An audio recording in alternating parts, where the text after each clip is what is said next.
celebrated downtown cooperative ministry in New Haven. He served for 11 years as associate pastor with William Sloane Coffin at the Church of Christ at Yale, where he was recently elected pastor emeritus. Sam.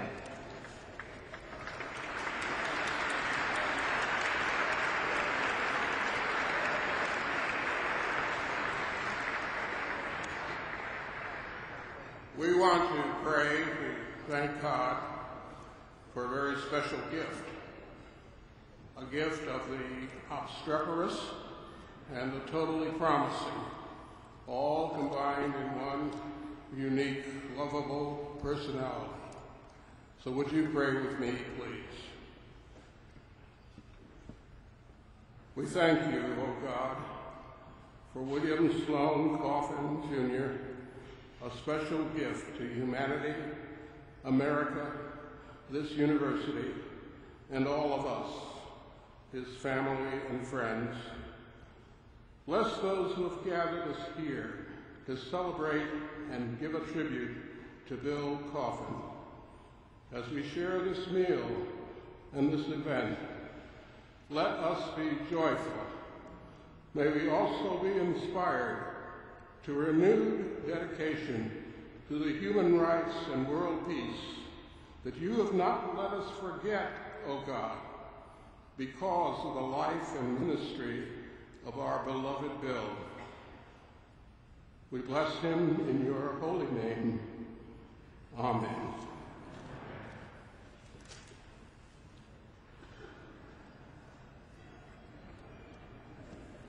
Thank you, Sam. As your program indicates, we have a musical surprise this evening. And this musical surprise is being provided by two people very special in Bill's life.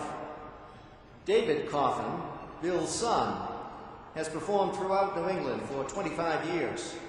In concert halls, coffee houses, fundraisers, weddings, funerals, private functions, schools, festivals, bonfires, you name it.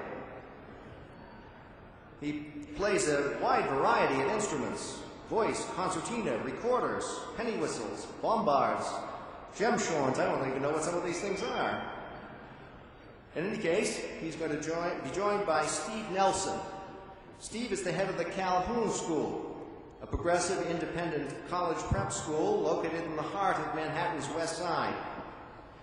Steve was telling me that 40 years ago today, he was on the wait list at Yale, and he's almost certain he is the person with the higher SATs than a famous member of that class who is now serving in high public office. So I give you David and Steve.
Thank you very much, David and Steve. Please enjoy your dinner, and we'll get on with the program after dessert.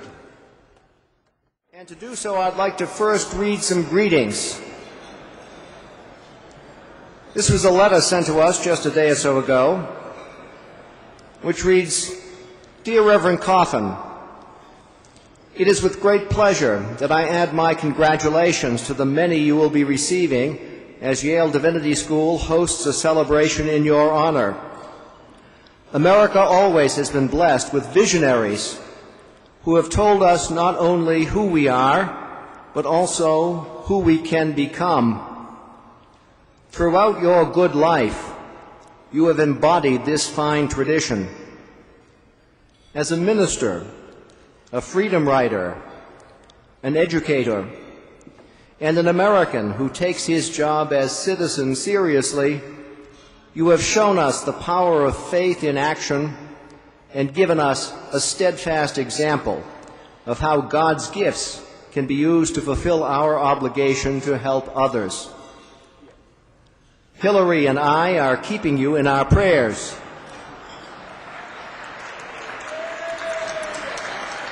And we send you our best wishes for a memorable event. Sincerely, Bill Clinton.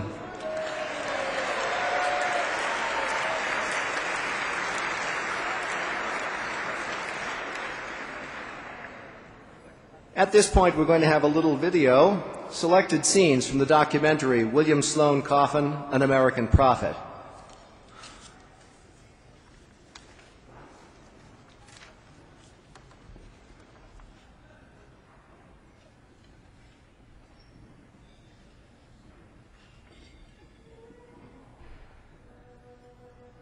When I was younger, I was really mad at what was wrong. Now I am equally mad, but what is despicable on the level of behavior is worthy of sympathy at the deeper level. We are insecure. We're all insecure. The whole world is insecure. It's in a very frail, fragile state.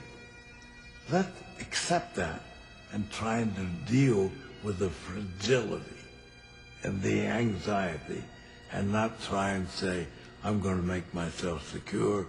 I'm going to make the world march to my drumbeat. You know, praise that farmer. It takes courage to buck the tide. It takes courage to open our eyes and see things which other people don't want to see, don't want mentioned. Courage is one virtue that makes all other virtues possible. So I think the world is not for shirkers. It needs courageous people who, most of all, courageous because they will see the truth.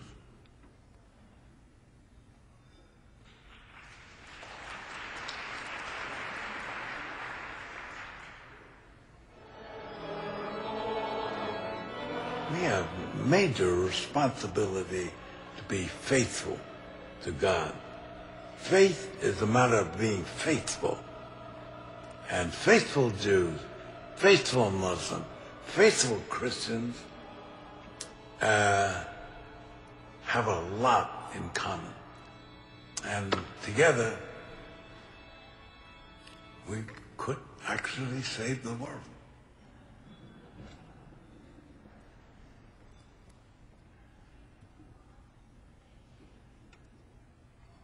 For Bill, his life and his faith are one thing. It's like when you focus a camera and you have those two rings and you bring them into focus, that's the weight. His faith is his life. As a Christian, he's arguing with America. I would also say, as an American, he argues with Christianity. That's one of the things that's resonant about Bill. He's in himself an embodiment of the principle of self-criticism for both of the communities that he's in love with.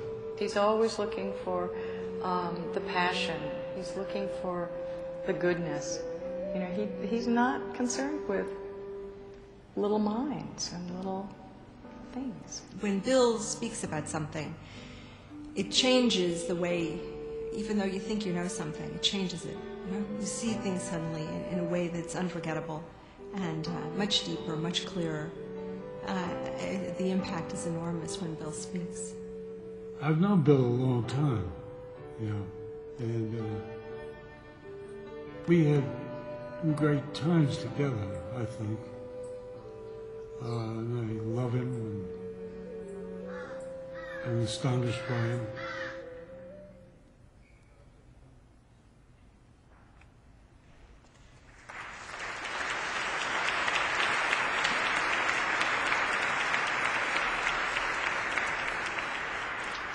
The voices at the end of the tape were Bill's dear friend, the late Arthur Miller, James Carroll, Susanna Heschel, and Robert and Sally Benton. Now I'd like to introduce Gary Trudeau. Gary is the creator, as you know, of Doonesbury, the comic strip which we all know and love, which afforded Bill a permanent place in literary iconography as one half of the famous Reverend Scott Sloane. Doonesbury now appears in nearly 1,400 daily and Sunday newspaper clients in the U.S. and abroad, including, as we found out at our dinner table tonight, in Korea. Gary won in 1975 a Pulitzer Prize, the first comic strip artist ever to do so, for his editorial cartooning. Gary.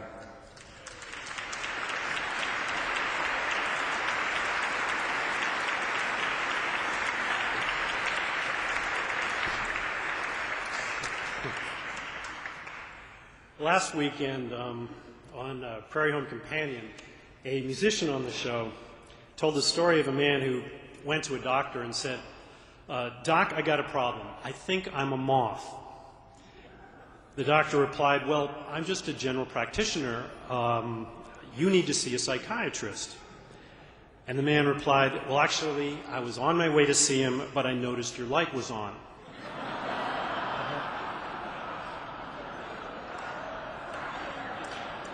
I think that this is the way that many of us discovered Bill Coffin.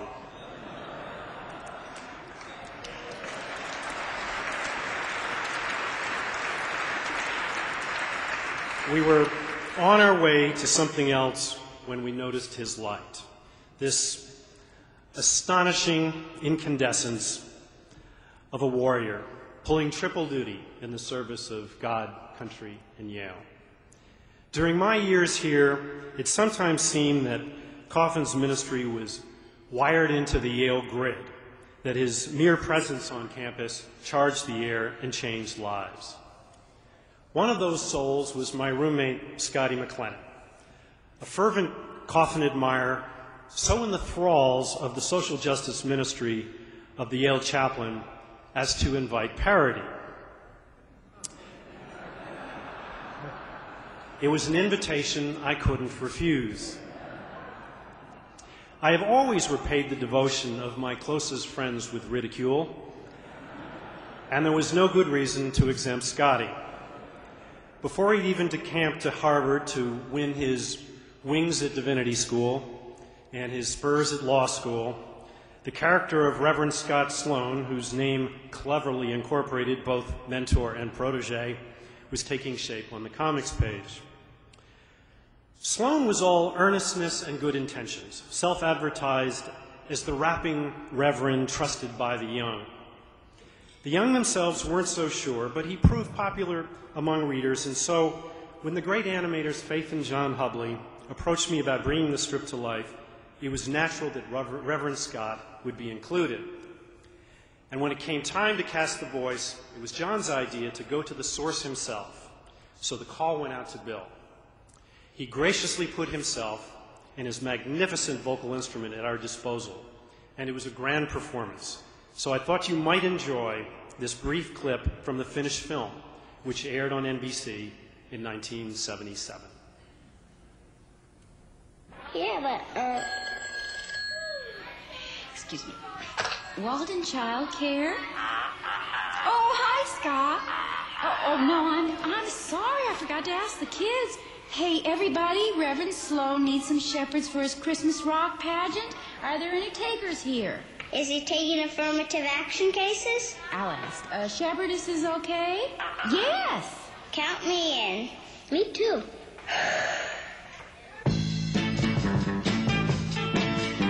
Spin, people, spin! This is the visitation!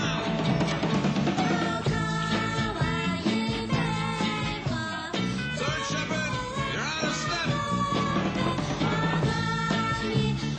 Sing louder, third shepherd. Baby Jesus can't hear you. Director. Not now, Rufus. Director, I don't want to be Joseph anymore. Rufus, this is a dress rehearsal.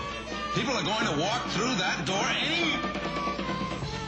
Rufus, Joseph is a major role. He's boring. Joseph? Joseph is very boring, man. There's absolutely no character development. A lot of guitar work, but no character development. Rufus, that's just wrong. Joseph is a father figure. Strong, silent. Look, why don't you just recast me as a Nubian slave? In this day and age? All right, a Nubian waiter. Get up there!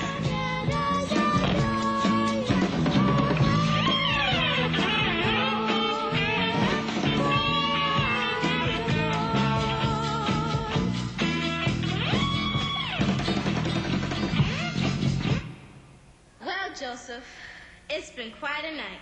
Louder! Well, Joseph, it's been quite a night.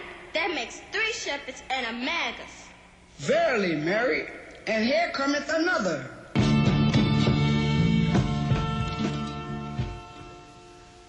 Where's the second wise man? That cord was his cue. Sorry, Reb, I couldn't find my crown. Come on, man. Get it together. Joseph, take it from the top again. Verily, Mary, and here cometh another.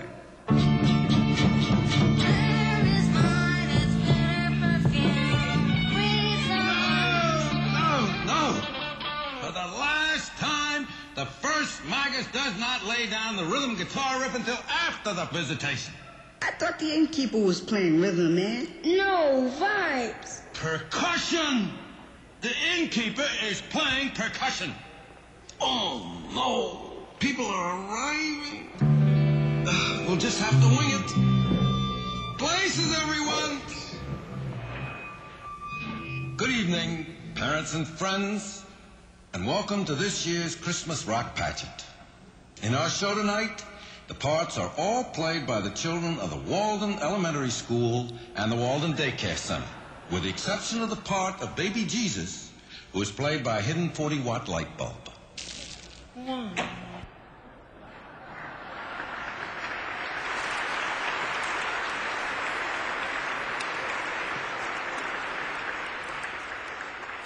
Bill, I know there's a thin line between a public witness and a public spectacle, so I'm going to stop now. But not before I raise my glass, as you do so often on your porch in Vermont, no matter what the hour, declaiming joyously, "It's 5 o'clock somewhere." So let me just say, like so many people here, I revere you, Reverend. I love you, and I thank God for the blessing and deep privilege of your friendship. To Bill.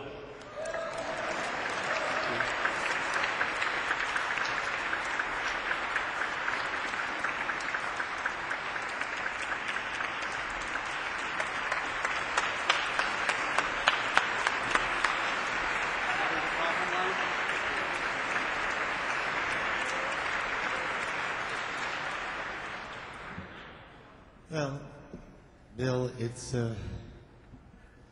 been a long time of believing together, committing together, but there is a bit of instruction that comes out of this that can be expressed musically, and you're very much a part of this song.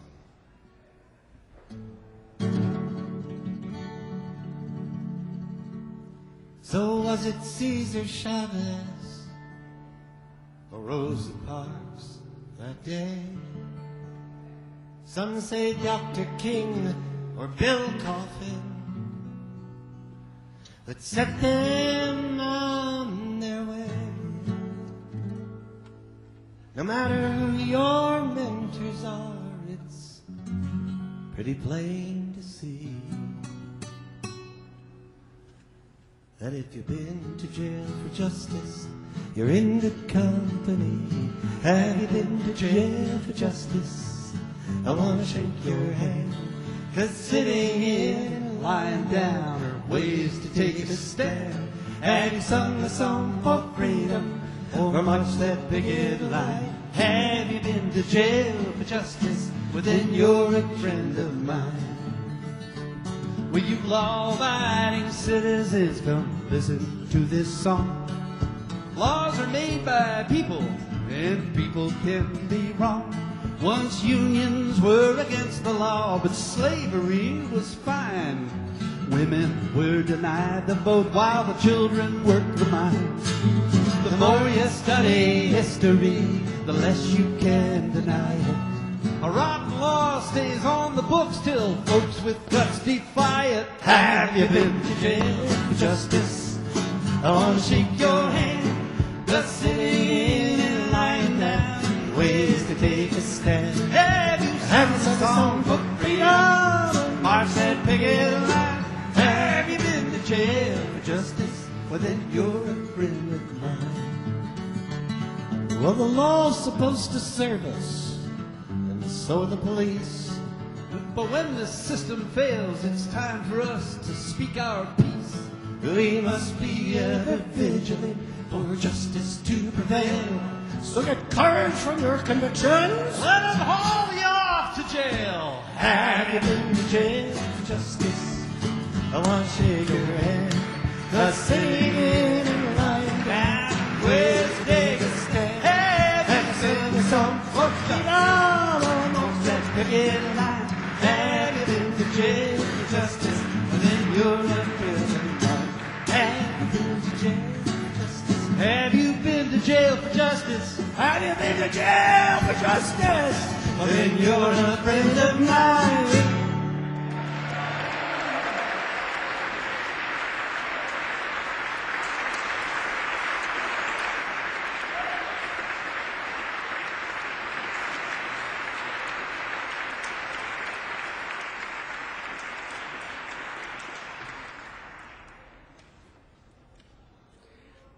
That was obviously Paul and Peter, of Peter, Paul, and Mary. They hardly need an introduction. You might be wondering where Mary was. She had bone marrow transplant today, and we'll be praying for her speedy recovery. At this point, I would like to introduce Cal Hill, a student of theology and legendary football player. Best known to the Coffin children as the guy who read them bedtime stories before the student deacon meetings. In his senior year at Yale, he served as a deacon at the Church of Christ at Yale with Bill. After football here, he starred with the Dallas Cowboys and is now a consultant to the team and owner, Jerry Jones. Cal.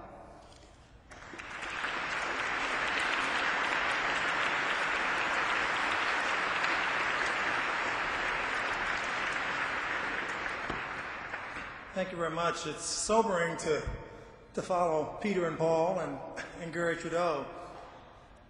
I want to first say what a thrill it is for me to be here. This really ranks as probably one of the most important things I've ever had a chance to be a part of here at Yale in New Haven. It's just a special, special evening. I was in Dallas last week, and as I was thinking about what I would talk about, in spite of all these things, these new contractions, the various things that people use to plan their day, etc., I still rely on pieces of paper. And I was pulling some pieces of paper out of my pocket this afternoon, and I came across some notes I had taken from a staff meeting with Bill Parcells. as we were getting ready for last weekend's draft, as you know, in football, every year they have a draft, and they draft new players who come in. And Bill Parcells was sitting down telling us the things he was looking for in a player. And I thought it was ironic as I pulled that piece of paper out, at first trying to figure out what it was. He said that there are several things I'm looking for, criteria. I'm looking for passion.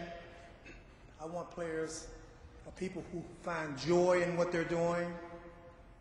I want courage, and I want fearlessness. And as I looked at it, I realized he was describing Bill Coffin. I flew up from Dallas yesterday, and Bill, if your book is doing particularly well in Dallas and Virginia, it's because I'm buying every copy I can see. And as a good disciple, I'm disseminating them to whomever. And I happened to give one to the executive assistant of Bill Parcells, who's a wonderful lady, and as she likes to say, she has a blue state of mind in a red state. And she rails against what's happening in my town, Washington. And she, the early part of this week, knowing that I would be coming up here, and she read about a member of the class of 1970, a man by the name of John Bolton, Yale class of 70, and she said, wait a minute, you know, Bill Coffin was the minister, the chaplain at Yale, and not only did you have Bolton, but you had all these other clowns who went to Yale. How could this happen? And I reminded her that even John the Baptist was not 100% in converting people. Although for the clowns in Washington, there's still hope. It was almost 40 years ago that I came to Yale. It was September 1965, and it was a very intimidating place for me as the son of a former sharecropper from South Carolina and the first member of my family to graduate from high school, much less go to college. I came here with a false sense of bravado, and probably my values were not very well thought out. I thought I was probably as smart as anybody at the age of 18, and I thought I was the best quarterback to ever go into, to ever come to Yale. And so, you know, I sort of hung my hat, and my sense of myself was based on those two things. Well, as it turned out, my roommate was second in the class and had perfect board scores, and I ran into a guy named Brian Dowling. And so 2 weeks after I first set foot on Yale, I was feeling not very good about myself, and, you know, probably had an identity crisis that would dwarf anything that Dink Stover ever had. Trying to find my place. And I decided to wander across the old campus to a beautiful building that was even more beautiful inside, called Battelle Chapel. And it was there I heard Bill Coffin for the first time. And it was remarkable. That particular day, he talked about what creates value. And in his book, he writes, it must have come from that sermon, that particular day. He said that God's love does not seek value, it creates value. It is not because we have value that we are loved, but because we are loved that we have value. Our value is a gift, not an achievement. And as I thought about that, and I went back to Battelle, and back to Battelle, and ultimately got to know Bill, I realized that my value as the first person in my family to go to a university, the first member of my family to graduate from high school, here with all of these legacies, my value wasn't a function of how well I competed as a football player at the Yale Bowl. It wasn't a function of how well I did in class. It was a function of something much deeper. And that has really sustained me these last 40 years. I had an opportunity to get to know Bill as a deacon. And we used to meet every Wednesday night. It was a Thursday night. Every Wednesday night. And we would talk about all sorts of things. Women, sex, coeducation, death. And out of those meetings, I got a sense that life is to be enjoyed, not to be feared. I got a sense that the love that was given to us has to be given to others. Every smile is started by another smile. Something as simple as a smile. That's Bill's life.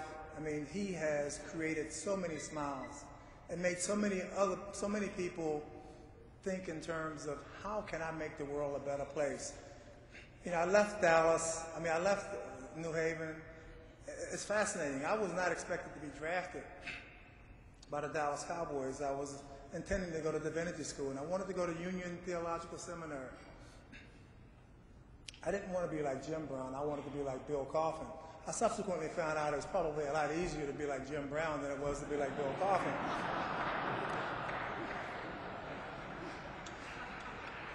But what was fascinating was I had an opportunity to go to Dallas and go to a school that Bill recommended, Perkins School of Theology. And Perkins was an oasis among a lot of conservative Christianity. And, you know, there were lots of people who were witnessing at lunch and then going back to their offices and doing deals. I used to say in Texas there were three things that were very, very important: God, football, and money. And it depended on what day of the week it was as to which one was most important. I think money was probably a little bit more important among certain people who would witness, would stand up and talk about when they found God. The thing that was so exciting about Bill Coffin, and has been so exciting about Bill Coffin, and what I've tried to pattern my life out on, is that you witness by going out and feeding the hungry, by having some concern for those who are less fortunate. In the black community, we talk about giving back, and that's what this man has done. You know, this is a very august room, and I'm always, wondering who the portraits are of these various people. I know as a freshman when we used to eat here, they were identified as the great Yaleys. That's how I knew them, as the great Yaleys. And so, I want to say that there's probably only one great Yaley that I've been in the company of in this particular room. He's seated at this table.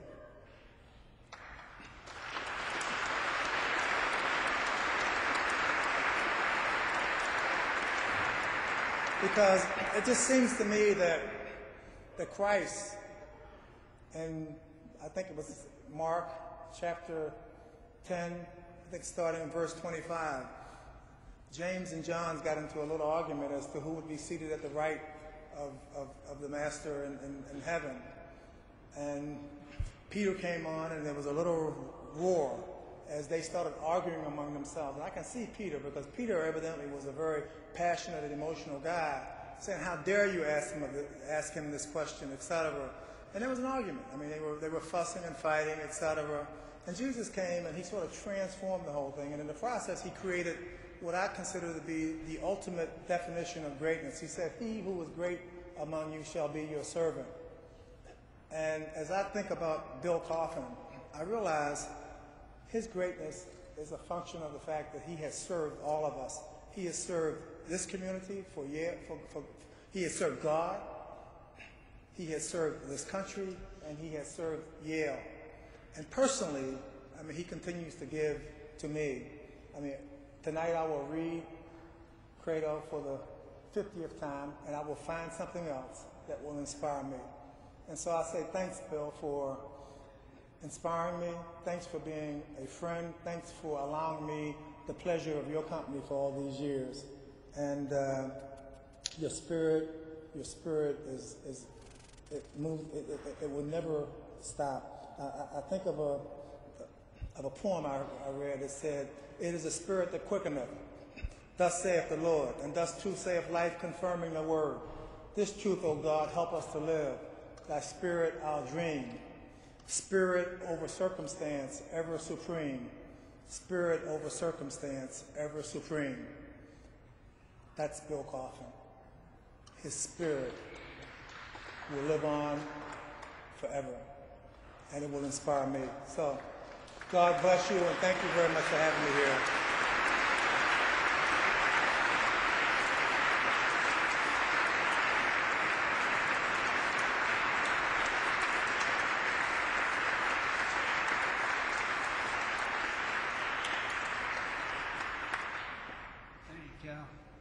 Thank you, Cal. I'm not supposed to quote. I'm up here to sing, and yet one delights in having one's wife of some 40-plus years absolutely crack up when you tell her a joke or tell her something. And I told her this Bill Coffin quote, and so I just want to share it with you because perhaps it does lead to the song I'm about to do. A couple of years ago, you were quoted, Maestro, as commenting on George Bush. And you said, it bothers me that people think he's decisive. There's more to governing than being decisive. You need a certain amount of reflection. And I think if you look deep, he said, commenting on George Bush, you'll find he's shallow.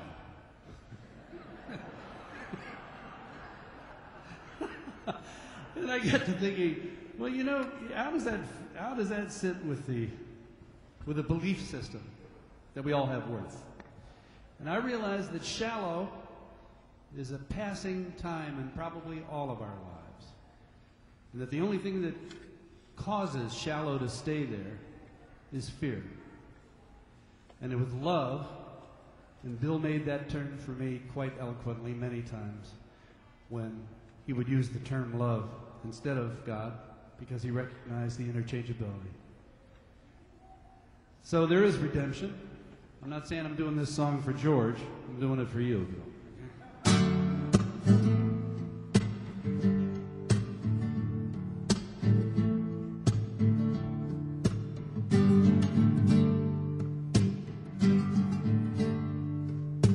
Love is revealed at the speed of light. You don't need to be a scientist to know that's right.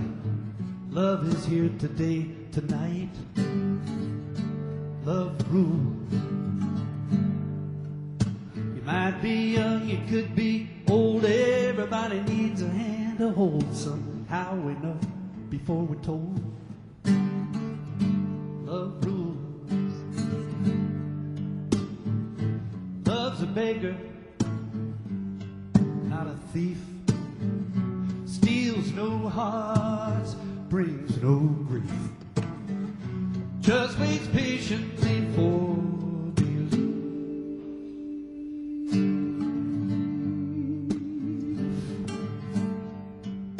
Love has many hearts and hands, and the ones who seem to understand are taking steps, not making plans.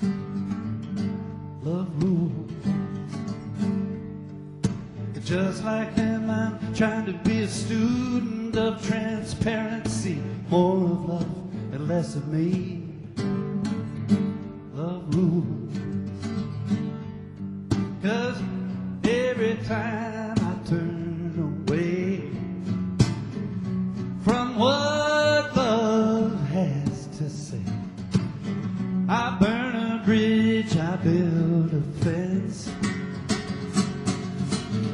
I lose another piece of innocence.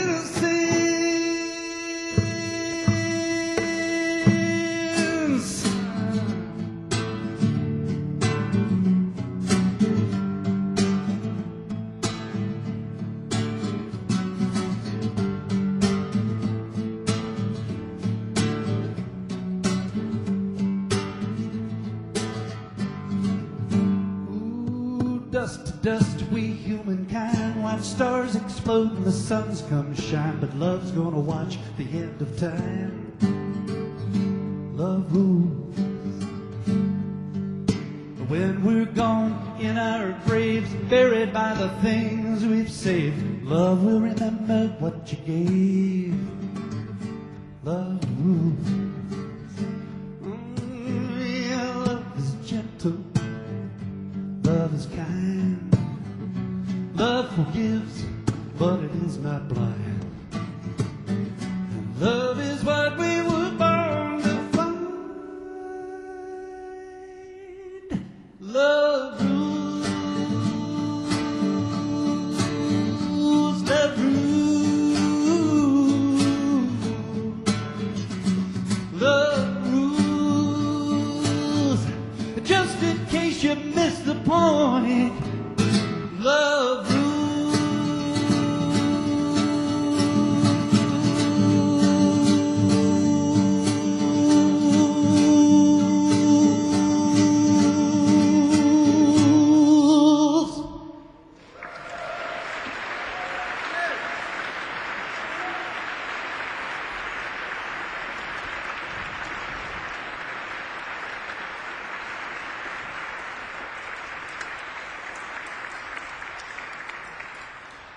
Next, to give us a perspective on Bill the activist, I'd like to call on Dr. David L. Warren, who earned his MDiv degree from the Divinity School in 1970.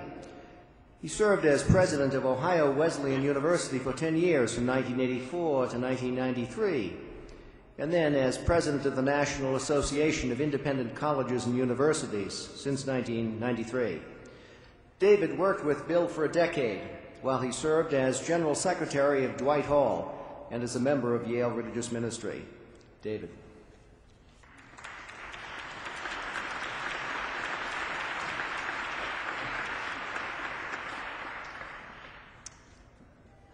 Thank you very much, Dean Attridge. I want you to know my wife has asked that I be mercifully brief, and I'm going to try, but you'll forgive me if I talk just a little bit because it's such a special occasion. First, I want you to know how good it is to be here and out of the grip of Washington politics. I have not seen Washington so bare-knuckled, so partisan, so take no prisoners.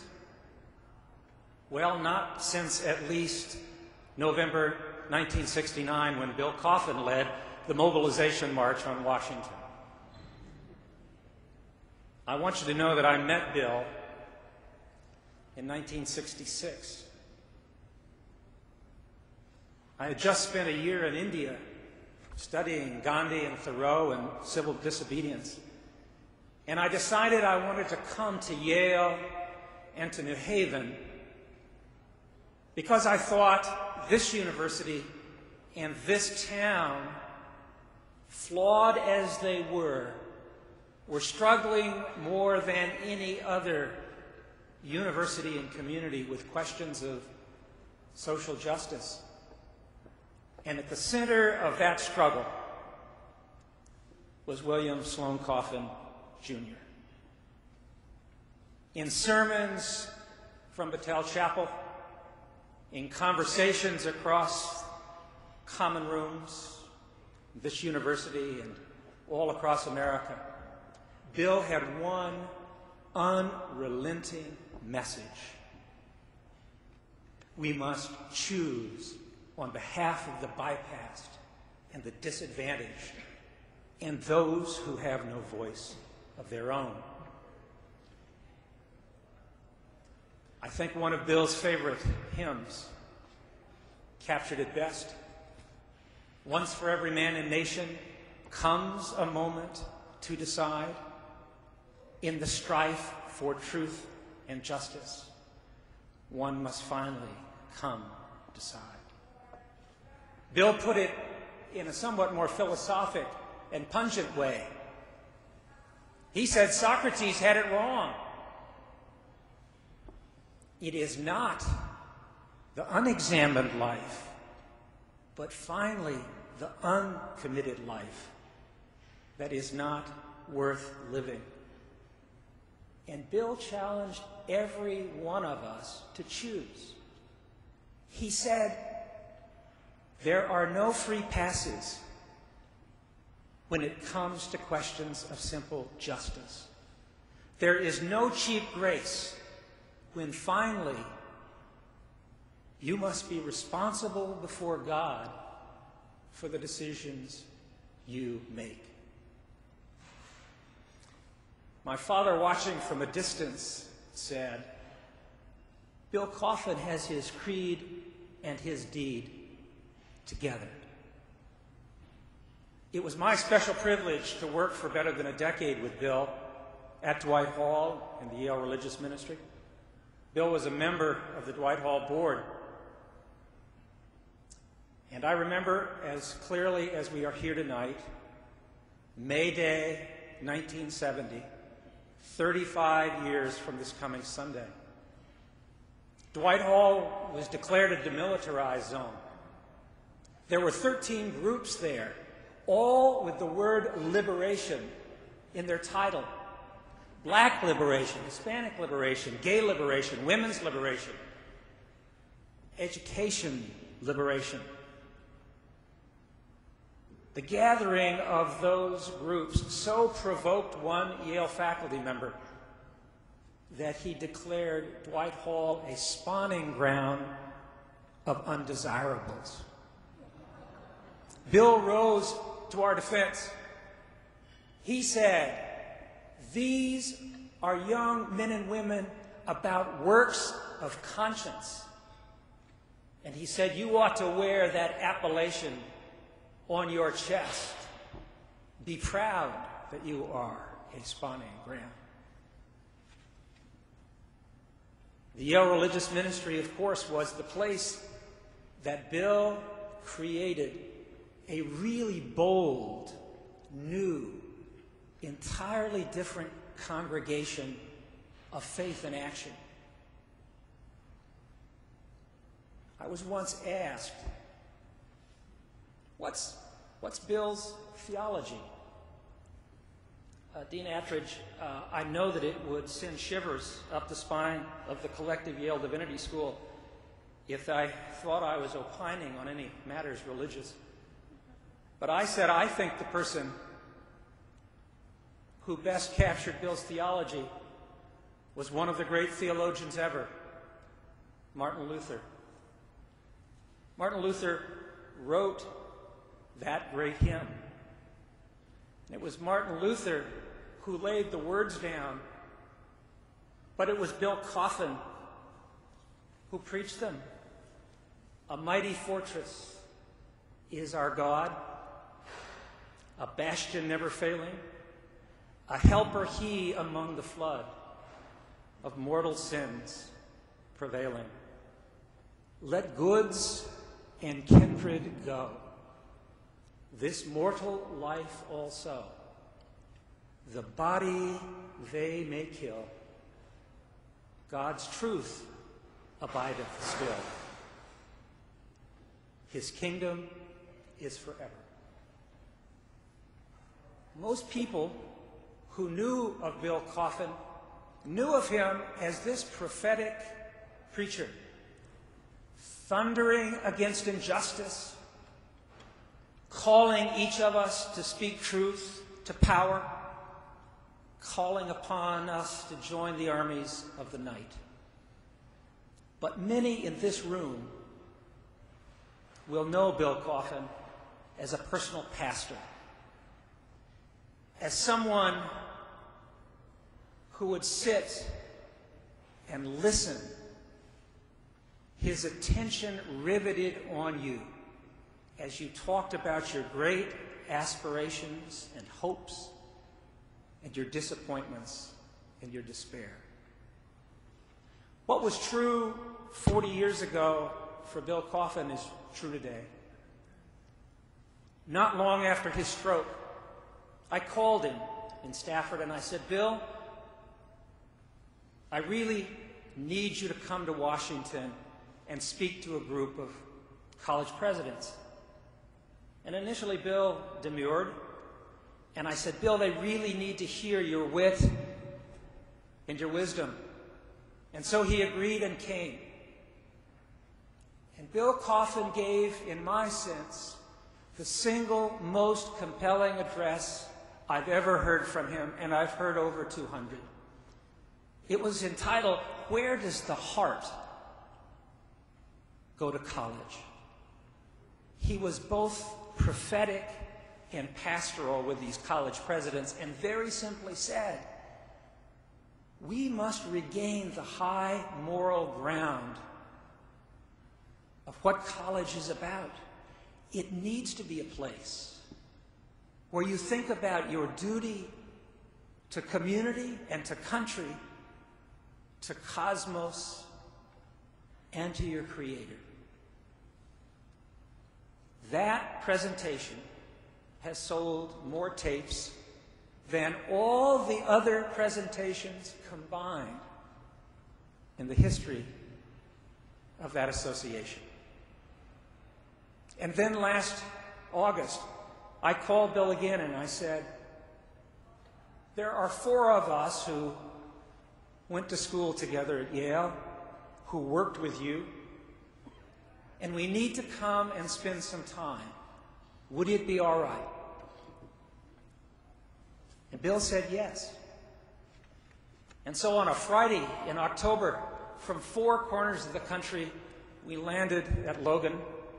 We took a rent-a-car and we drove up, stopping at Woodstock to fortify ourselves. And we arrived in Stafford.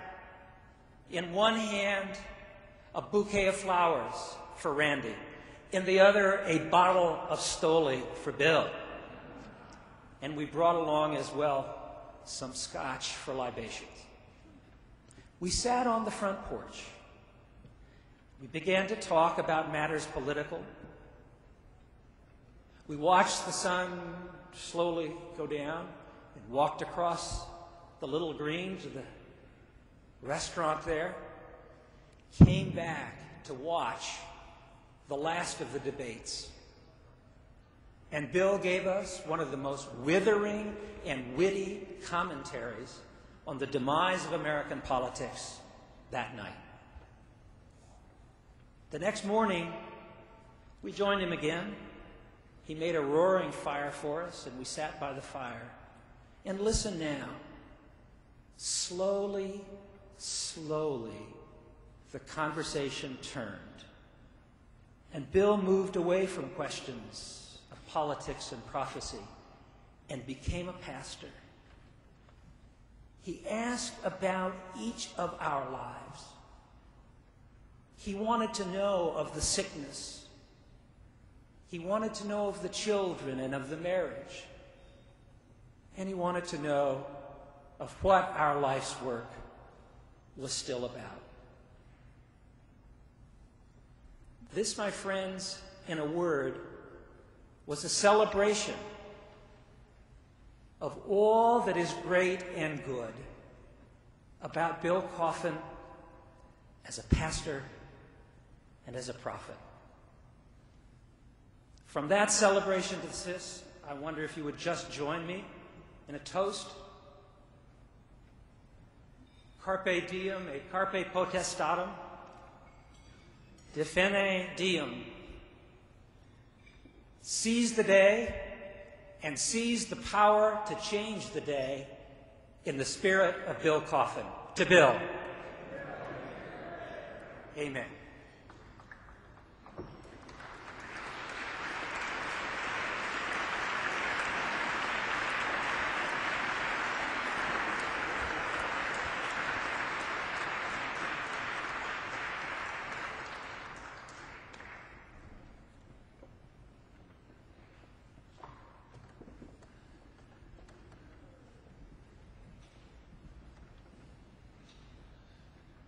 I have been with you, Bill, so many places.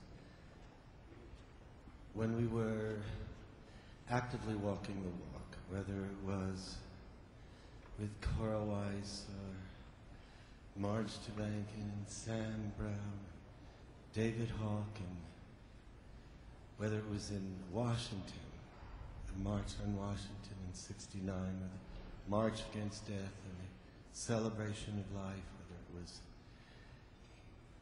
celebrating the end of the war, whether it was up at Riverside. And I realized with other people talking to you that I couldn't speak about you the way they were, because you can't be a prophet in your own home. You're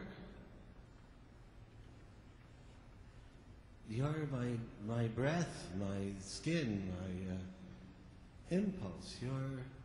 You're always there. If you're there, you're in the right place, you know? And so all I can think of as a tribute is the fact that you are not apart. You're not able to be revered as much as just part of the air that we breathed as we formulated together the idea of caring and consciousness and activism, all through inspiration and the heart. And sometimes we would celebrate, and sometimes we would mourn, but always we became closer brothers and sisters as we did so. It would be wrong. That's nice, Randy.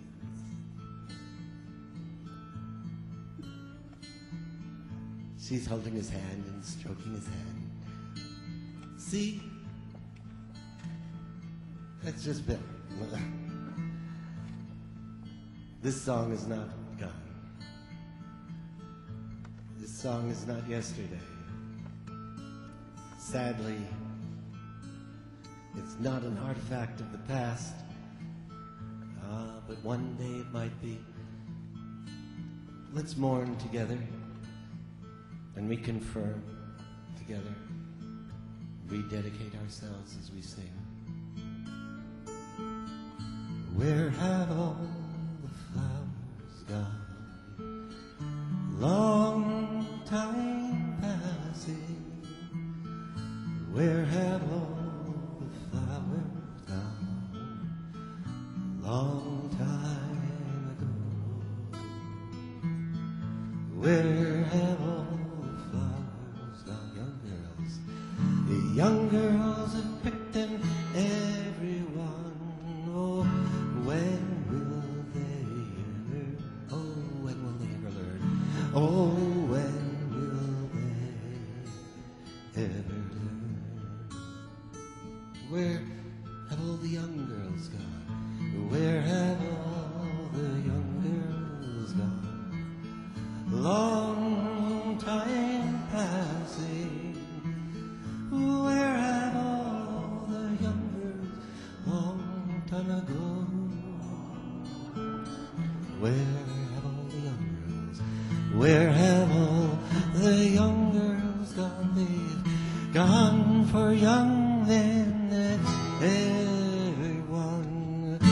When will they ever? When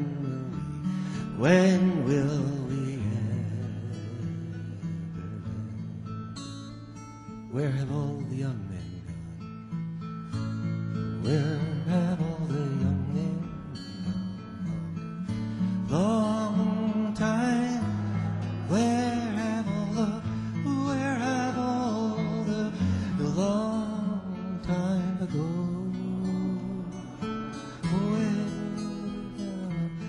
Where have all the young men gone? They've gone for soldiers. When will they? Oh, when will we ever learn? Oh, when will they ever learn? And where have all the soldiers gone? Where have all long time?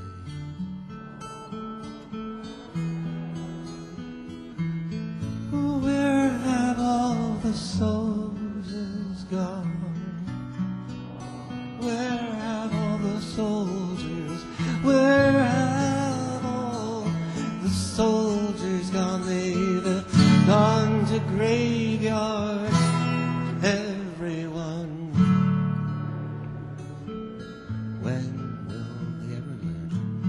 When will they ever learn? Where have all the graveyards gone? Where have all the graveyards? Long time. Where have all the graveyards gone? Where?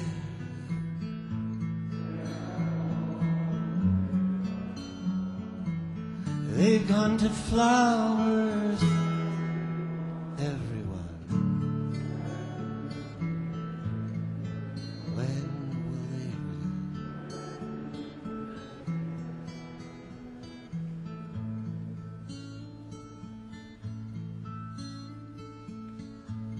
Where have all the flowers gone?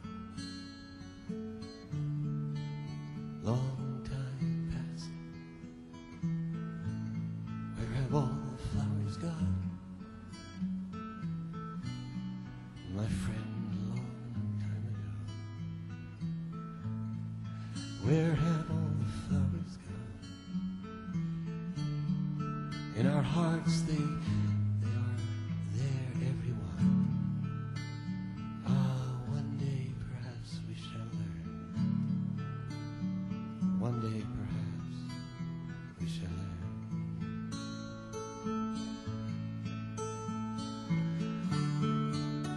One day we shall learn.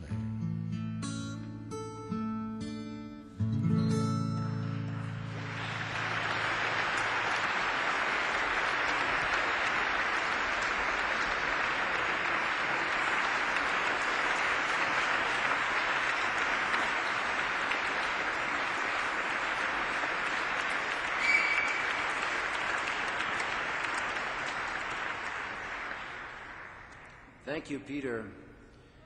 Now to call finally on Janet Evans to talk a little bit about just Bill, having heard about Bill the pastor and Bill the activist. Janet served for 3 years as one of Bill Coffin's deacons at Battelle. She's a third-generation social worker and recently retired as director of Person to Person, a Darien, Connecticut-based agency. Through sharing of goods and talents, the agency responds to neighbors who lack basic human necessities or resources to improve their lives by providing practical help, advocacy, and education. Janet.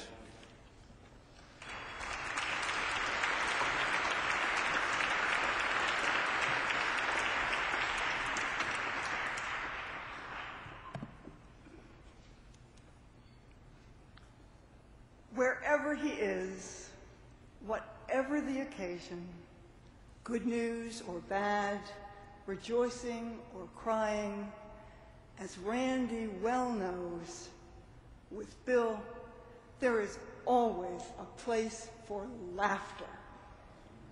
Good humor, stories, and jokes. Some hilarious, some subtle, and some real groaners. Life was very serious in 1968. An illegal, immoral, impractical war we all hated and could not stop. Although it was a war that Arthur Miller once said Bill ended all by himself. We knew people who were jailed for their beliefs. Injustice and discrimination surrounded us. It sounds something like this morning's paper. And more particularly in Bill's life that year, a personal divorce and a national trial. But there was then, and continues to be, always and everywhere with Bill, laughter. Living in his household in 1968, Ron and I were engulfed by the highs and lows of that era, and Bill's responses. His sermons and speeches were always with us. We were constantly treated to the discussions, the reasoning, the arguments, and yes, the stories, which were with us all week. in anticipation of Sunday's sermon or the next public statement. Now, for seminary students, it was very reassuring to know that Bill worked constantly on his sermons. He made it look so easy on Sunday morning, but behind the scenes, he was working hard right up and throughout Saturday night, thinking, testing, trying out ideas, trying out different ways to make his points, but never losing his sense of humor or missing a chance to slip in just the right story or turn a phrase at just the opportune time. Bill's laughter reflects his joyous exuberance for life. He grabs life and holds on to it like a great bear hug, as embracing as his spirit. Family life did not stop for national or campus events. The children brought home a cat. Well, the sign said, "Free kittens," with parents' permission. "Fine," Bill said, "as long as it has a great name." And so she did. Groovy joined the family. The Winter Olympics were engrossing for all of us, children and adults. All of us sprawled on the biggest bed in the house, watching the fantastic achievements of winter sports, Bill leading the cheering section for the best athlete from any country. There were good things in life. Caviar. Someone sent Bill a gift of very good caviar. Bill said he would share it only if we learned how to eat it properly. On hot toast, spread with unsalted, sweet butter, and all the more enjoyed with vodka. Very good, well-chilled vodka. I confess, we learned fast, and that's no joke. As your presence here tonight makes abundantly clear, Bill always attracts the most fascinating people. And it was about people that Bill once said to some graduate students, "You know, if you look up from your books long enough, you might just find that people are even more interesting." People were coming and going constantly, welcomed generously with gusto, people whose names we would all recognize and others whose characters were not so public, people from everywhere, including the street. Often greeted by Bill fluently in their own language, adults and children, lots of children, all knowing that Bill's house was a joyous and exciting place to be. Music was never to be played as a background. That was distracting and insulting to the music and the musician. Music was always given full attention. Duo piano with Amy, recorded duets with David and Alex, Bach, and the Beatles too, of course. Bill's life and household are filled with the joys of music. Music and laughter, always and ever central in Bill's life. A phone call or a visit is almost never without jokes and stories. He wants to hear yours almost as much as he wants to tell his.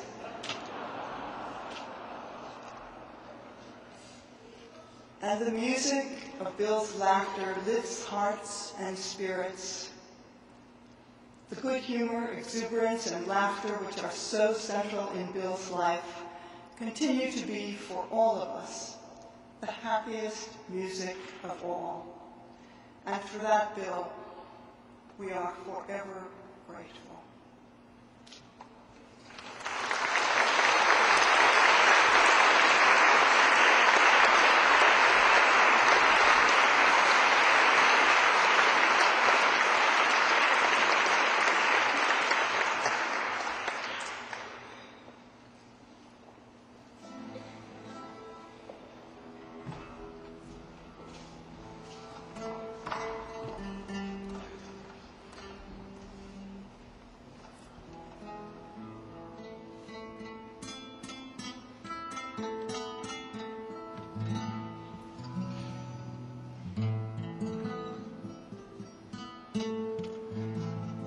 They say that the tree of loving will shine on me again. They say it grows on the bank of the river of suffering. Shine on me again. We need the sunshine out of the falling rain. We need the hope of a new tomorrow. Feel like once again to sing. We need the sunshine out of the falling. We need the hope. We need the hope of a new tomorrow. Fill my cup, fill my cup. Once again, we need the sunshine out of the falling rain. We need the hope. We need the hope of a new tomorrow. Fill my cup again. You'll get it after a while. Do you know that song? Bill, you know that song, don't you?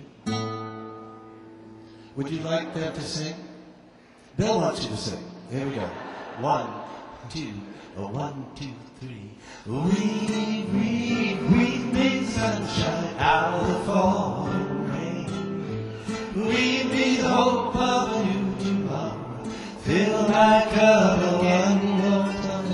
We need the falling rain out of the falling rain. We need the hope. We need the hope of a new tomorrow.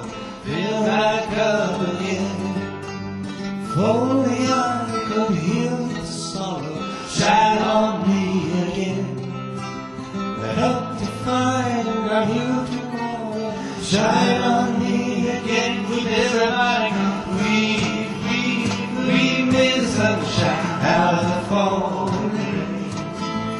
We need the hope of a new tomorrow. Fill my cup again. We need sunshine out of the falling rain. We need the hope. We need the hope of a new. Fill my cup again. I've seen the steel and the concrete crumble. Shine on me again. Yeah, the proud and the light all have stumbled.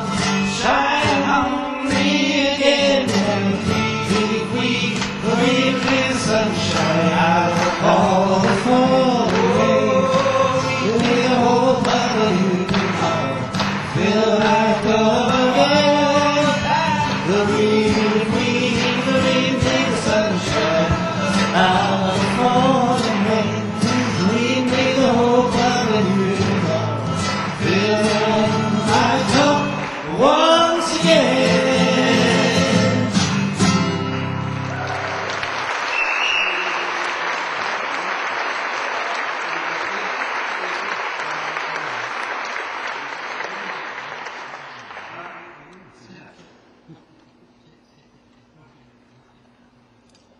We're going to, because Mary,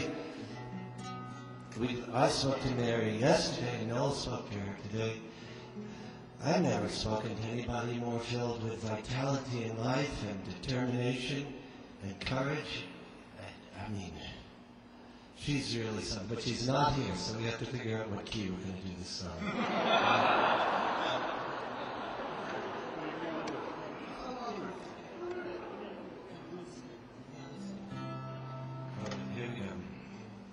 Okay, this is, there are only a few of those songs that are really kind of super anthems that we've sung a million times together. And this one is, this is one of those, Bob Dylan's song, Blowing the Wind. And we sang it at the March on Washington in '63, and in just about every other march thereafter.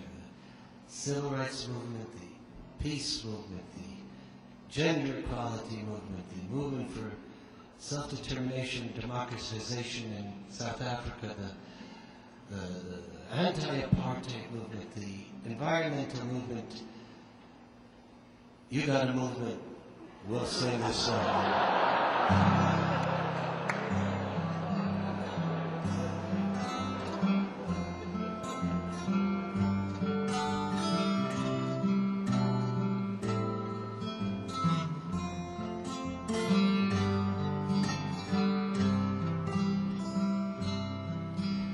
How many roads must a man walk down before they call him down? How many seas? Yes, and how many seas must a white dove sail before she sleeps? Before she sleeps in the sand. How many times must the cannonballs fly? And how many times must the cannonball before they're forever back? Before they're forever back. The answer, my friend. Oh, the answer, my friend. Lord, the answer. How many years can a mountain exist? How many years can a mountain exist before it's washed? Before it is washed to the sea. Mountain, prejudice and hatred. And how many years must some people exist before they're allowed to be free? How many times can a man turn his head? How many times can a man turn his head and pretend that he just doesn't see? Oh, answer, my friend, blowing in the wind. The answer, blowing in the wind. Sing it again. The answer, my friend. The answer, my friend, blowing in the wind. The answer is blowing in the wind. How many times must a man look up before he can see the sky? Yes, now, how many years must one man can hear people cry before he can hear people cry? How many deaths will it take? And how many deaths will it take till he knows that too many people have died? You sing it.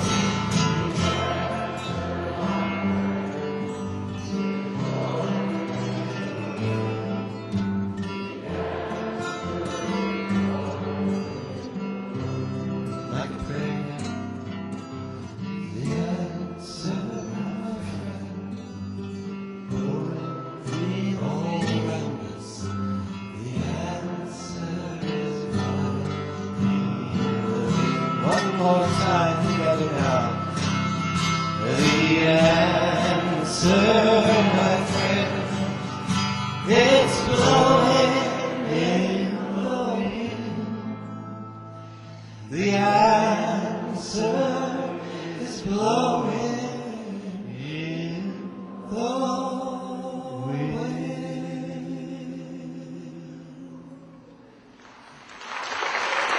Sloane Coffin, come on up here.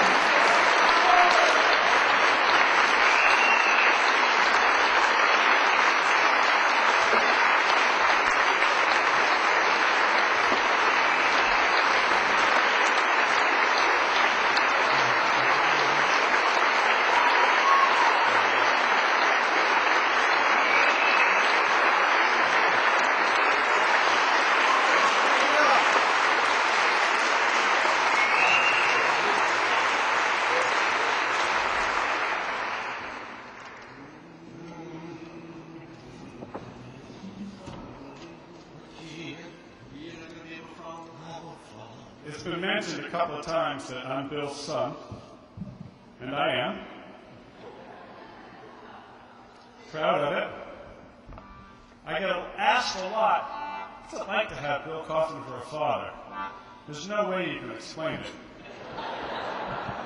It's not, you can't go there. But I can share one thing with probably just about everyone in the room, a lot of my parenting came from the pulpit. And that was one of the interesting ways he got me to go to church as a young kid. And no other preacher will ever serve that function for me. The voice is wrong, the timbre is wrong, the rhythm is wrong, the cadence is wrong.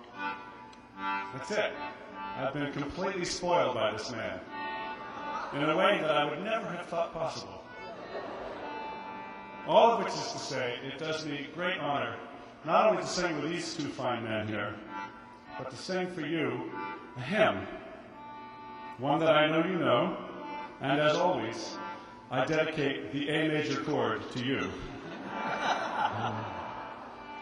And if you know the chorus on this one, feel free to sing along, please. Brightly beams our Father's mercy from his lighthouse evermore, but to us he gives the keeping of the lights along the shore. Let the lower lights be burning, send a beam across the way. Some poor fainting, struggling seaman, you may rescue, you may save.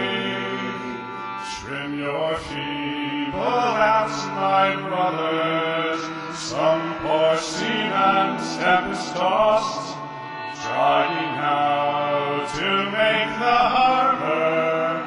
In the darkness they be lost. Let the lower lights be burning, send a beam across the way. Some poor fainting, struggling seaman, you may rescue, you may save. Dark the night of sin has settled, about the angry billows roar. Eager eyes are watching, longing for the lights along the shore. Let the lower lights be burning, send a beam across the way. Some poor fainting, struggling seaman, you may rescue, you may save. Let the lower lights be burning, send a beam across the waves. Some poor fainting, struggling seaman, you may rescue, you may save.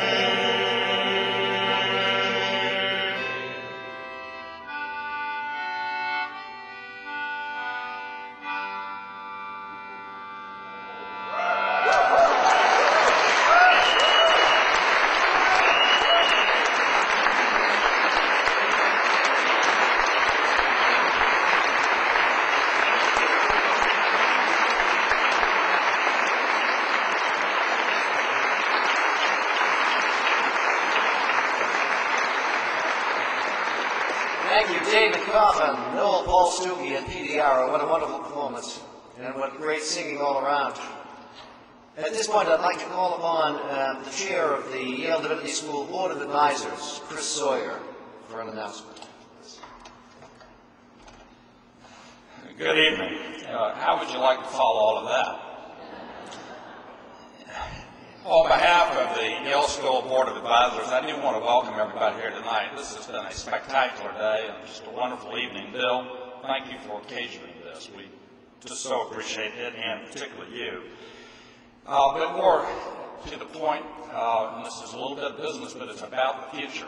And that is that it's my special privilege tonight, on behalf of the board, to announce the creation of the William Sloane Coffin Jr. Scholarship Fund, for students at his alma mater, the Divinity School, and the commencement of a capital campaign to raise at least $1 million to endow and fund it. Now, while through the generosity of a number of you in this room, we're well on our way to meeting this goal, we really do want to invite each of you to participate in this wonderful opportunity, because it is a wonderful and important opportunity.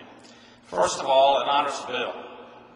From the number here, and it's a sea of faces all the way back, which is great, from our wonderful speakers and singers and performers tonight, but also from all the inspiring, funny, challenging, and dear stories about Bill that each of us has heard or recalled as we plan for the night. A little more really needs to be said to make this argument for support. Only that the desire and the need to honor Bill in this most appropriate way is as true can be. But another truth that this opportunity importantly serves is that there is, in fact, a real need for scholarship support at the Divinity School. With our extraordinary faculty, our wonderful and increasingly global reputation, and our beautiful but yet very functional campus supported by this great university, we now know that it is our most important need. Not only do we have applicants that we want that cannot afford to come, but the financing environment in divinity schools, and especially the ones against which we compete for the best students, has changed dramatically. Indeed, a number, in fact, offer full tuition for every student. So, there's a special honor here and a real need to be behind for reasons to support this effort. Now, as persuasive as this is, though, let me share with you why my bride Julie and I in Atlanta believe that this is such an important opportunity. At the core of Christian faith are two commandments: to love God and to love our neighbor. The eternal question, of course, is, even in the face of redemptive love, how do you do this? Now, while a grateful heart, much study helps, so much of it ultimately comes down to St. Paul's instructive compass points in his letter to Philippians. And think about Bill and all that we've heard today as I read this. Whatever is true, whatever is honorable, whatever is just, whatever is pure, whatever is lovely, whatever is gracious, if there is any excellence, if there is anything worthy of praise, think about these things. And then do not just think about them, but act and live accordingly with all the demands that that implies. Learning how to do this better, teaching how to do this better, and training future faith leaders to do this better for our communities in an ecumenical environment is at the core to us of the Divinity School's mission. And it is a mission that the world is desperate to have served. Now, when Julie and I think about Bill, we think of someone who has worked faithfully, joyously, as we've heard repeatedly today, infectiously, and courageously, to negotiate his still ongoing life's ministry through the prism of these two commandments as lit by Paul's summary instruction. That ongoing life's work now stands as an inspiring model of ministry to not only the purposeful power of this life orientation and therefore to the mission of the Divinity School, but also to the loving, liberating, and ultimately unifying impact that it can have. Indeed, hear the inscription from the plaque in Rosenfeld Hall commemorating Bill's 17 years as Yale's chaplain. We of Sloane Coffin taught, by word and example, that Yale should care deeply and equally about people of different races, religions, classes, and nationalities within the university, across America, and throughout the world. Under his moral leadership in the 1960s, Yale opened wide its doors to all of the human family. Bill's moral, loving, and effective ministry has opened many doors for many people since the 1960s. It certainly has had a significant impact on everyone in this room. Now, Julie and I are confident that by our investing in the Coffin Scholars Program, we will help to assure the continuation of this impact in a very profound way for generations to come. Because as we honor Bill and the model of this ministry with this scholarship, it will in turn always remind us of the hope and responsibility of our school's mission. It will further strengthen our school as it attracts the strongest student leaders who are already beginning to sense this call.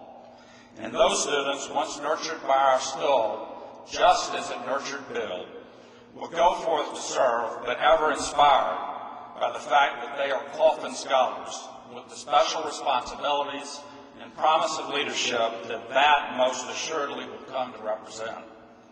Indeed, to make this point more personal, who here would not be honored to have been a Coffin scholar?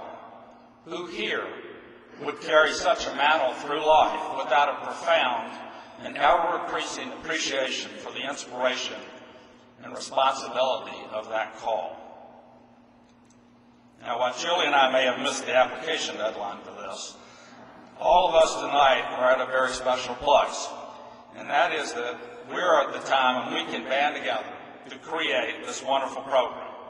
We can be its founders, honoring Bill, meeting the true need, and celebrating and encouraging an inspirational model of ministry that the world needs today and tomorrow. This is a fabulous opportunity for investment. So, now, if that's not enough, and I want you to think about that because I think it is, but we have one more very important inducement.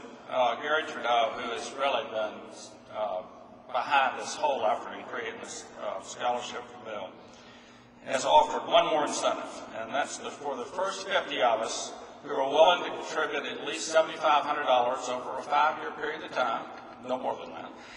We're offering a Dewsbury cartoon, numbered and inscribed by Bill and Gary, of Reverend Scott Sloane, walking by the Divinity School, quoting his mentor, William Sloane Coffin.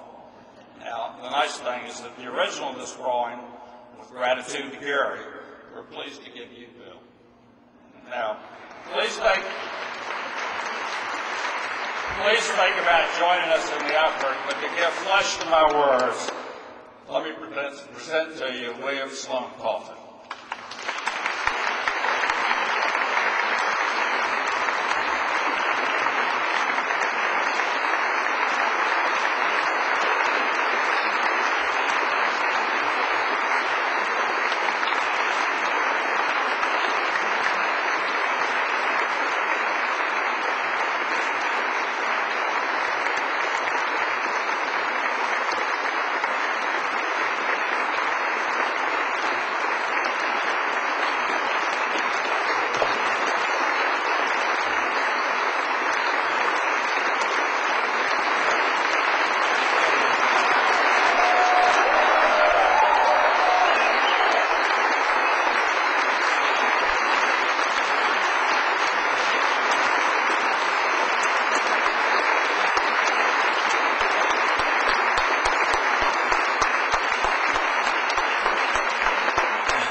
It's so good to see so many Yaleys who are not part of the problem.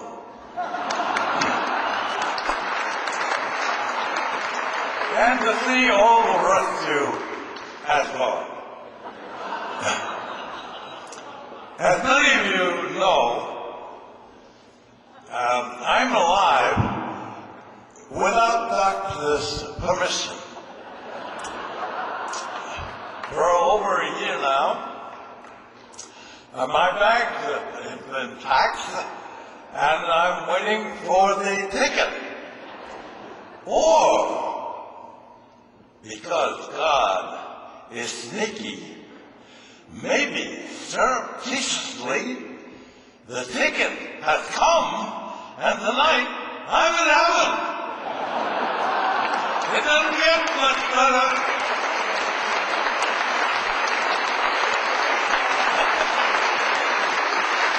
Or maybe the heavenly Old Home Week.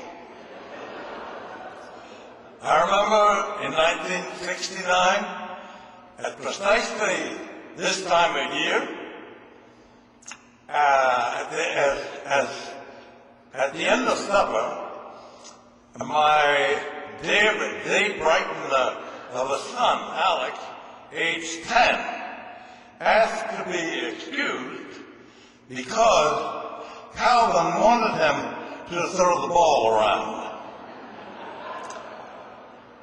And only a few days later, with a not-to-be-believed expression on his face, here comes Calvin himself to the chaplain's office saying, "I've been drafted." And I said, "Oh, shit. Oh, no. Not the Army. The Cowboys." And sure enough, at the end of the fall season of '69, he was the Rookie of the Year.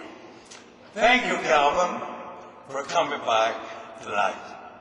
And thank you, dear David, my son David, and Yehudi, the violinist I call him, Nelson, and also David Warren. Thank you so much for coming, and dear Janet, old friend, they don't come any better. And as for Peter and Noel, keep hope alive, as Jesse would say, and they've done so from 2 years and 5 and still going. And of course, I want to thank Harold, the Dean, for presiding over this occasion, and especially John Lindsay, who did all the nuts and bolts. Anybody can talk, but organizing, that takes out.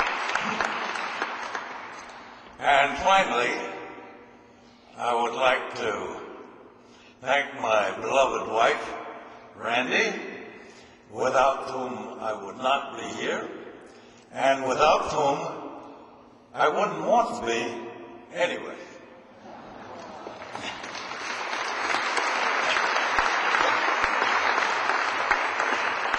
Now, what I'd like to say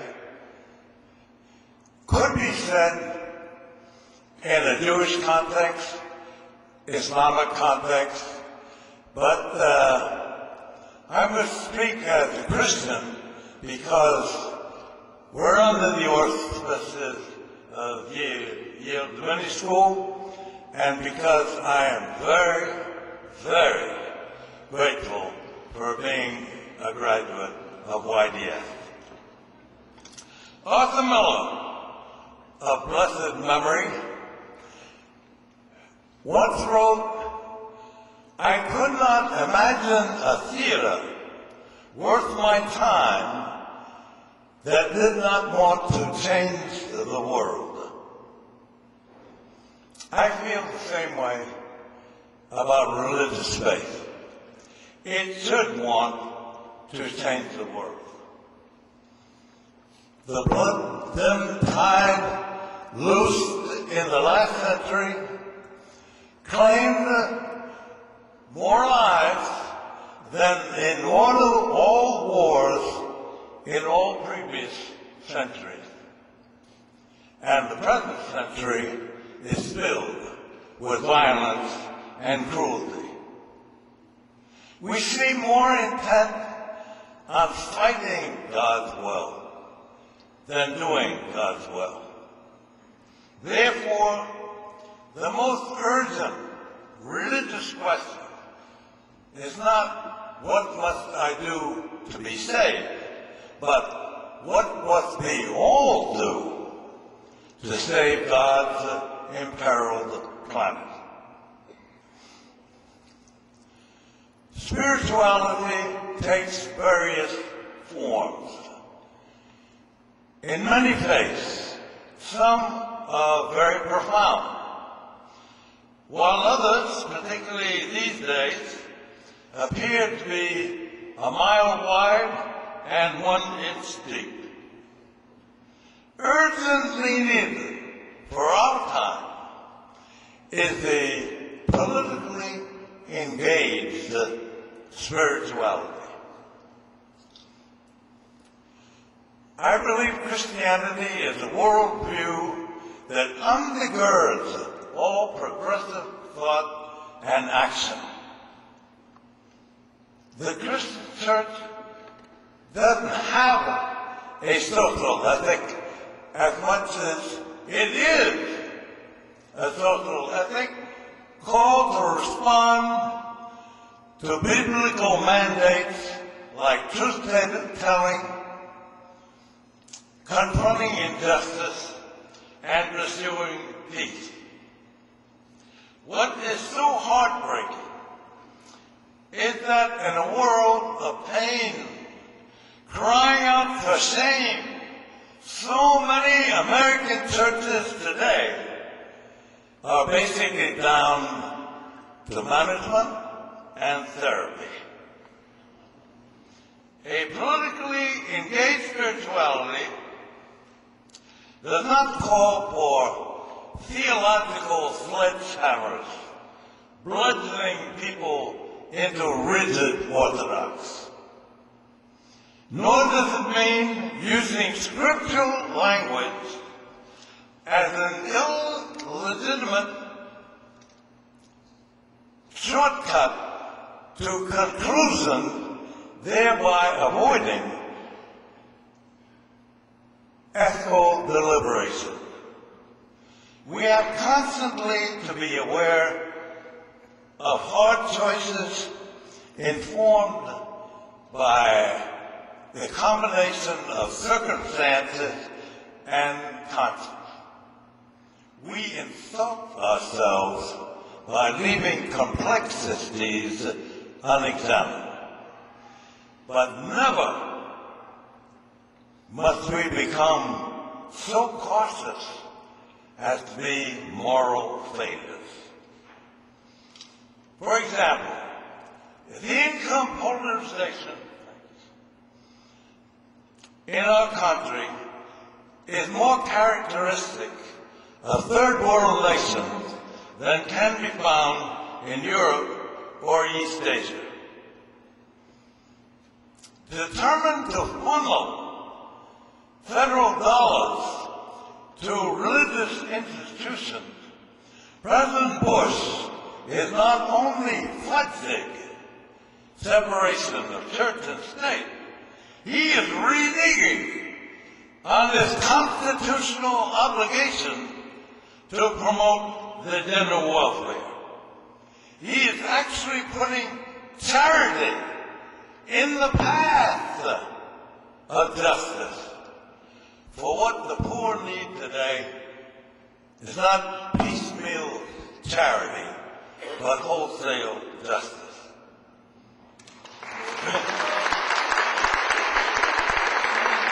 We are the only advanced democracy without a national health care system. American churches need to understand that while charity seeks to alleviate the ill effects of injustice, justice seeks to eliminate the causes. Charity preserves the status quo. Justice demands liberty and justice for all, a more democratic, egalitarian future for all citizens. In the book of Numbers, Moses says, "Would that all the Lord's people were prophets, that the Lord would put his Spirit upon them." In his day, Martin Luther spoke eloquently about the priesthood of all believers. In our time, how about a prophethood of all believers? The seminaries could greatly help. If the poor are very much on God's mind, they should have a prominent place in the curriculum. How much attention is paid to the poor in biblical studies? It's worth checking. In church history, in preaching, theology, and why in the academic world are theology and ethics so sharply distinguished? In prophetic theology, they don't even interface. They are one. And let's be clear, the goal of prophetic theology, like the goal of biblical prophets, is not to chastise, but rather to heal, to enhance, not diminish humanity, because, as the old church father said, the glory of God is a human being fully alive. Clearly, parish clergy could use a little more starch. They are gumption deficient, but they also need more instruction for the seminaries to face difficult situations that lie ahead. Same-sex couples are not about to go away. And civil union, praise be Connecticut, to join Vermont, the civil unions don't provide benefits equal to those to married couples. The problem is not to reconcile homosexuality with biblical passages that condemn it. The problem is to make Christians face up to the fact that everything biblical is not Christ-like. And that Christians are called upon to worship the Word made flesh, not the Word made words. Of course it is. We all know it's an abomination in the book of Leviticus for a man to lie with another man as with a woman, but it's also in the same book, to'eva, to enjoy barbecue ribs, and Monday Night Football, because it is an abomination even to touch the skin of a dead pig.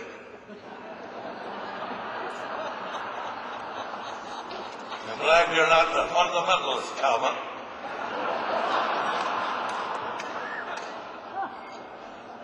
The religious right is also not going away.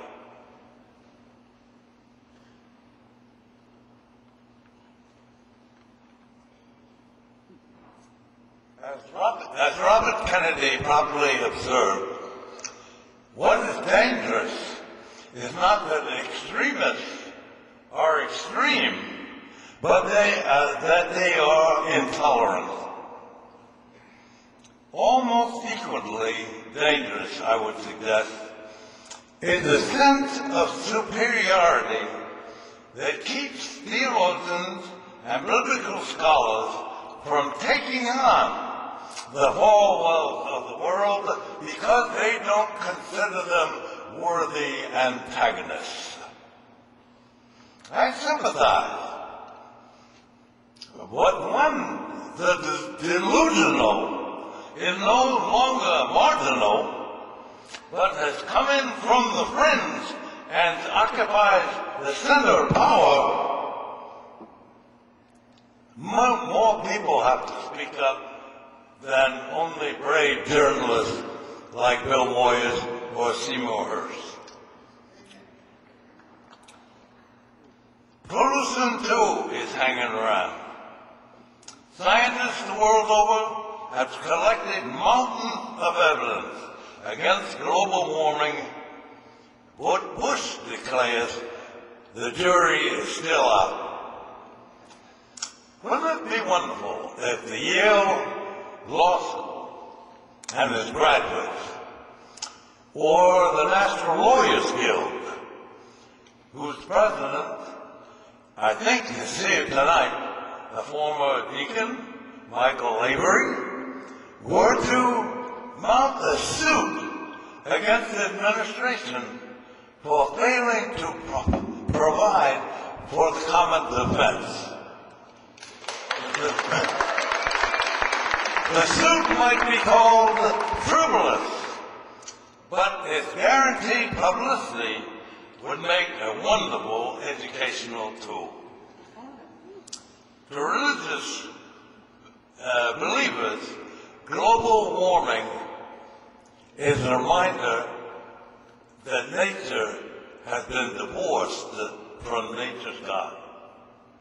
They must re-wed, because finally, only reverence can restrain violence, be it against each other or against nature. And lastly, nuclear weapons are only going to proliferate. Prophetic theology would declare that only God has the authority to end all life on the planet. All we have is the power.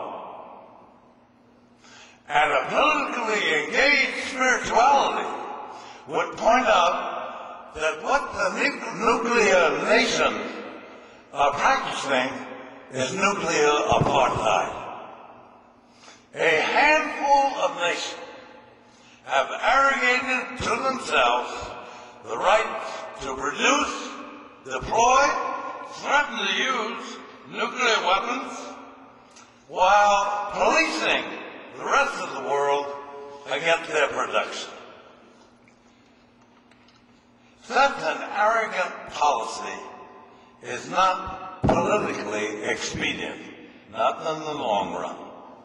Nuclear apartheid has no more chance of succeeding in the world than did racial apartheid in South Africa. The only way to stop nuclear proliferation is to recognize that nuclear weapons demand a single standard: their total abolition, ours included, under the most stringent possible international control.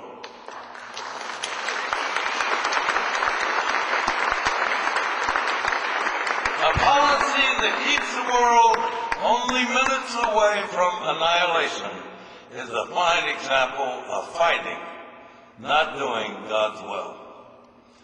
Kofi Annan says the abolition of nuclear weapons is at the top of the UN agenda. Why isn't it heading the agenda of every church, temple, and mosque? Said the redoubtable Abigail Adams, great necessities call out great virtues. We have the former. Now is the time to demonstrate the latter. Despair is not an option, for if we could give up on justice, if we give up on peace, we give up on God. Therefore, in Isaiah's words, let us mount up with wings like eagles. Let us run and not grow weary. Walk and not faint, not until that day when faith and hope are outdistanced by sight and possession. And in the prediction of the psalmist, the earth shall be filled with the knowledge of God as the waters cover the sea. Thank you for your attention, and thank you for most this amazing evening.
Thanks to one and all who made this evening such a special event. And thank you, Bill, for giving us another opportunity to hear your eloquent prophetic voice, speaking out for peace and justice and asking us to do the same. I hope we find the strength to follow in your footsteps. At this point, let me conclude the evening by calling on Phil Zader, graduate of Yale College in 1958 with an MDiv in 1962. Phil was the associate chaplain at Yale in the 1970s, serving with Bill, and former chaplain and dean of the faculty at Phillips Academy in Andover, Massachusetts. He first made Bill's acquaintance in the fall of 1955 in the old Whitehall Library, when he and other Presbyterian students met their new Divinity School advisor. But before I call on him to give us our concluding prayer, let me just say that there's a little token of thanks to all of you for coming tonight. It should be at your tables. If not, there are some at the exit as you go out, a little sampler from Bill's letters to a young doubter. So please take that with you as a token of thanks tonight. Now, Phil? Perhaps we could stand and then be seated, oddly, for the benediction.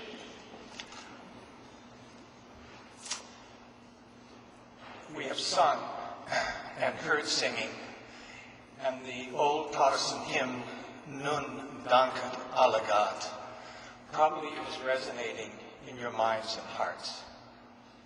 Perhaps we could say it together, slowly, if you remember it. Now thank we all our God, with heart and hands and voices, who wondrous things has done, in whom this world rejoices, who from our mother's arms hath blessed us on our way with countless gifts of love, and still is ours today. Lines of prayer now follow, woven fine with tough and tender ties, as beloved Uncle Sid would remind us, and threaded with images and notions from Bill's words. Thou, Lord, who hast scattered in the sky stars, greater in number than the inhabitants of this earth, and yet art one to whom we can turn. We offer thanks for the minds and the bodies and the spirits that are gathered in praise for Bill, for the ancient hospitality of such a night as this, for food full and satisfying, for the imagination and generosity which drew this occasion and us to this commons, and how, O Lord, could we not come if able? For like Lear and his beloved Cordelia, we find the greatest blessing to be in company, to laugh and listen, to take upon us the mystery of things. Abide with us, Lord. Reste avec nous, Seigneur, for the day is far spent. Your world is beautiful beyond any singing of it. Your bounty poured to the brim in your servant Bill as prophet, lest we dare not face the truth. As our pastor, celebrating the ways of faith, and as our friend, our compañero, our drugi, our admiration, yet always our affection, our man of tongues who names a global vision even as he is at home in the Stratford, Vermont post office, or at his porch, noting the incandescent yellow of the spring finch and the fall goldenrod. May he feel the unfailing support of his family, his friends, and always the support of the Holy Spirit. The round earth's imagined corners, Lord, stir us to wonder. That Lord who bids us rise with wings like eagle, who whispers the special providence that lies in the fall of the sparrow, who tugs at us in gospel demand to bind the brokenhearted, to set at liberty the oppressed. Fair are thy doings and thy ways, Lord Spirit, and Bill, thy servant, calls us to just steps, to beauty's astonishment, and the magnificent challenge of hope, which surely perches in his soul and becomes his enduring call and legacy. Blessed be he and all who are here gathered. Amen.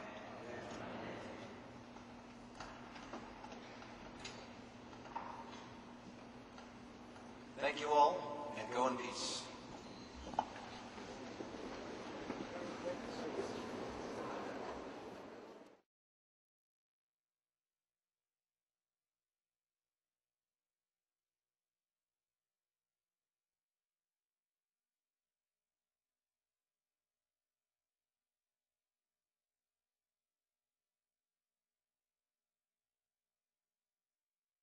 I end a lot of my letters the way my dear son, when he was 12, ended a letter to me. He said, "Lots of hope."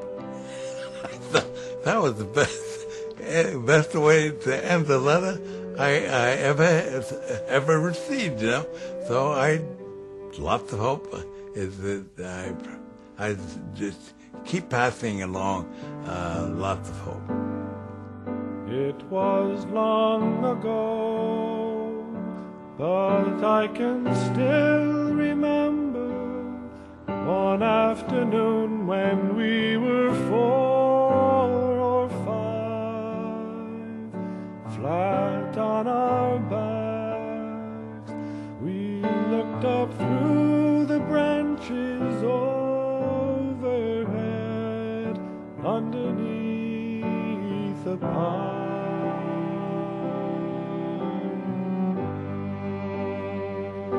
And that old tree was thicker than a barrel, but in the wind how it would bend and sway, and we would stare straight up the trunk together. Pine trees look so tall that way,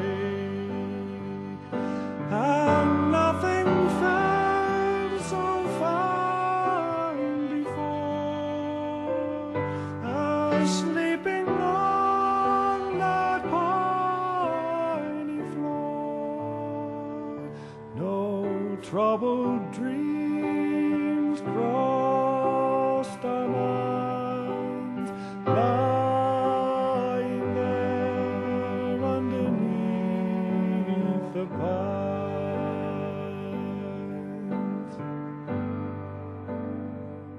The hoot owl calls, and out across the water, the silver pathway of the rising moon, and far away a flock of geese are calling over